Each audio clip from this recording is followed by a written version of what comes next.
Hello అండి. Welcome back to our channel. ఎలా ఉన్నారు అందరూ? బాగున్నారా? మేము కూడా చాలా బాగున్నాం. సో, ఈరోజు వీడియో ఏంటంటే షెజ్వాన్ ఫ్రైడ్ రైస్‌ని చాలా సింపుల్‌గా అండ్ టేస్టీగా ఇంట్లోనే ప్రిపేర్ చేసుకోవచ్చు. అది ఎలానో చూపిస్తాను. వీడియోని స్కిప్ చేయకుండా చివరి వరకు చూడండి. ముందుగా ఒక బౌల్‌లోకి 3 ఎగ్స్‌ని బీట్ చేసుకొని కొంచెం సాల్ట్ వేసుకొని ఈ విధంగా బాగా మిక్స్ చేసుకోండి. ఇప్పుడు స్టవ్ ఆన్ చేసుకొని ప్యాన్ పెట్టుకొని ప్యాన్లో కొంచెం ఆయిల్ వేసుకొని ఆయిల్ హీట్ అయిన తర్వాత ఎగ్ మిశ్రమాన్ని యాడ్ చేసుకొని 1 నిమిషం తర్వాత చిన్న చిన్న ముక్కలుగా కట్ చేసుకోండి. అలానే ఇందులో కొంచెం వైట్ పెప్పర్ పొడి కూడా వేసుకొని 1 నిమిషం పాటు పచ్చివాసన పోయే వరకు ఫ్రై చేసుకొని వేరొక ప్లేట్లోకి తీసుకొని పక్కన పెట్టుకోండి.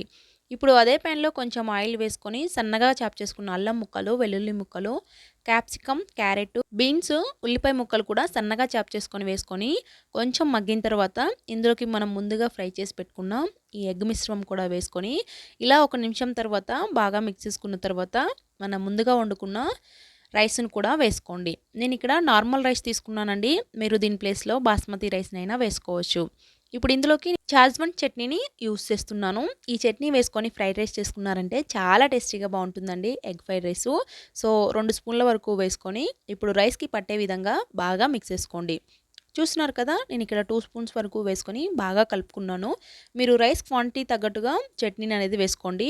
అలానే ఇందులోకి టేస్ట్‌కి సరిపడా salt, 1 spoon soya sauce, 1 spoon green chilli sauce, అలానే 1 స్పూన్ టమాటో సాసు వేసుకున్న తర్వాత బాగా మిక్స్ చేసుకోవాలండి. ఈ సాసెస్ అనేది రైస్‌కి పట్టే విధంగా బాగా కలుపుకోవాలి.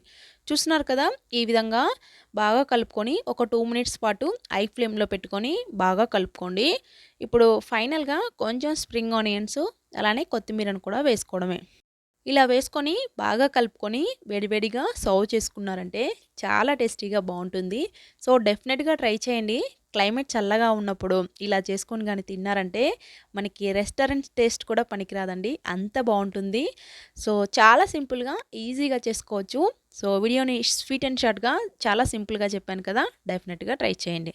మరి వీడియోని డెఫినెట్‌గా లైక్ చేయండి. సో, కొత్తగా మన ఛానల్‌ని చూస్తున్న వాళ్ళు తప్పకుండా సబ్స్క్రైబ్ చేసుకోండి. Thank you for watching.